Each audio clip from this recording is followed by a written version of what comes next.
Hey guys, it's me again, Purple Haze. Today I'm going to be doing another CZW review for January 30th, so this year's High Stakes 4, Sky's the Limit. Got this as a request from GW Domination 23. Go to him for all your IPW reviews. That's Insanity Pro Wrestling, for everyone who doesn't know. But anyway, onto the card. It's an interesting card. It's really kind of a fan favorite card. There's a lot of fan interaction, a lot of just like the high stakes matches really get the fans excited. So yeah, let's start off. First match was Devon defeats Lucky. Lucky's making his return. That's what this match is all about. But I mean, Lucky's booked as the fun babyface, and he's just, booed out of the building. Like, any more, and the fans would have went over the post and just beat him up themselves. He was just awful. I mean, he's a decent wrestler, but everyone hated him. He has no personality. Devon pulls out the victory. I'd give it 1.5 out of 5. Decent match, but I mean, crowd's dead and you really couldn't get into it. Second match, Ryan McBride and Swann. This was just, I think it was their first tag team match together. Defeat the Spanish Armada of Alex Colon and LJ Cruz. It was a decent match, a lot of tag team action. There really wasn't much tagging in and out. It was pretty much all 4 men in the ring at the same time. They do have really conflicting styles, Irish Drive-By and Spanish Armada, but I mean, I'm biased. Irish Drive-By is just great tag team action. Spanish Armada did pretty good, like better than most times, so I'd give it 2.5 out of 5. They really impressed more than usual. Next match was Nick Gage versus Eddie Kingston. This match was really just to get over the whole storyline of Eddie losing every match since he's come back, which is awful, because his first run with CZW he was a cornerstone. Now he's just kind of a joke. Not much purpose to this match, but I mean, it's Nick Gage and Eddie Kingston. Great, just brawling, kind of back and forth fist fight match. 2 out of 5. Not really a lot to say about it. I mean, it was a pretty basic match. What else can you say?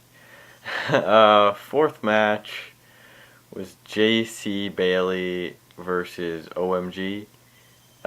This was basically just Bailey's return match. OMG's just kind of been, a fill-in. If he's not with the Naptown Dragons with Scotty Vortekz, he's not doing anything. JC Bailey just destroys him. A few ultra-violent moments. Billy Graham kind of just mentoring JC Bailey. Just a squash match, really. 1.5 out of 5. Next match was kind of weird for where it was placed on the card. It was the CZW World Heavyweight Championship match. Only about halfway through the card. B-Boy defeats Drake Younger, the longest reigning champ. Really great match, actually. Their styles just are so similar. They work really well together. And it was surprising, too, because the second half of the match, Drake Younger started really bringing in a lot of ultra-violent aspects, and B-Boy's not really known for doing all that stuff, but he really impressed me there. I really didn't think he'd be able to do all those ultra-violent moments, and he did pretty well. He really stood up to Drake Younger. Really got into his league. He really impressed. So I'd give it 3.5 out of 5. B-Boy defeats the longest reigning world champion. Becomes the new champ. Next match, I just hate this entire feud. Greg Excellent defeats Drew Blood to retain the Junior Heavyweight Championship. I mean, Drew Blood's just a great chain wrestler. He's really talented. He seems pretty over with the crowd, and then Greg Excellent's just the big fat guy. You know, he's a standard BFG. He's just a joke. You know, they did the whole joke storyline. He's like 300 pounds, win the junior heavyweight title. His only defenses are against Drew Blood. This match, I mean, Greg Excellent has very little talent. Drew Blood had to carry the entire match, and it still wasn't that great. 1.5, maybe 2. Drew Blood really impressed. So 1.5, maybe 2 out of 5. Next match was kind of a weird choice, because it's not really any storylines linking into it or anything. It was just kind of, like I said, a fan match. Egotistico Fantastico versus Scotty Vortekz. It was an interesting match because, I mean, it's Ego Fantastico, one of the few Lucha Libre style wrestlers in CZW, versus Scotty Vortekz, one of the few Puro Resto wrestlers. So it was really interesting seeing those two styles against each other in CZW.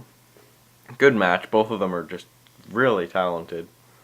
Some of the top guys in CZW, really impressed. 3 out of 5.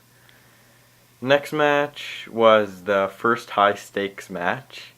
I can't remember all the stakes that were on the line, but it was Necro Butcher and Danny Havok versus Sami Callihan and John Moxley. Like I said, I can't remember what was on the line for each person, but this was a real fan interaction match. I mean, at one point it's just Sami and Moxley in the ring, and the fans are all throwing their chairs into the ring, and they're just getting pummeled. I mean, they're just getting buried in chairs. It's a great moment. Not the best ending. I mean, Necro ends up pinning Callihan after a few punches. But what Sami Callihan loses for that is what Necro gains. He has to face him in a one-on-one ultra-violent match at the 11th anniversary, which I've seen. It's not that great a match. It's kind of weird, but anyway. 2.5 out of 5. And the main event, the best around, the longest reigning tag team champions versus Blackout. This was the main event, and it was ruined because Ruckus, Sabian's partner, doesn't show up. So they bring in Kingston to be his partner, someone who hasn't been in Blackout for years, like 4 years now. And it was a little disappointing. Like, it's a sky's the limit ladder match, and they didn't have to climb the ladder to win, so it kind of took away the importance of the ladder. But still some great ladder like spots. Sabian takes a huge bump at the end, falling like 20-30 feet. It was a really impressive match based on those ladder bumps, but wrestling wise and just the fact that Ruckus wasn't there, it was kind of disappointing, especially being the main event. But the best around retain the World Tag Team Championships. I'd give it 3 out of 5 because the ladder spots were really good, but I think if Ruckus was there, it would have gotten a lot higher rating. Overall, I'd give this event 6.5 out of 10. It was a decent event. Like, the fan interaction was really fun, really amusing, but a lot of the quality of the wrestling matches was lowered. I don't know why. It seemed a little rushed, everything, but still a good match. Really interesting. That's about it. Till next time.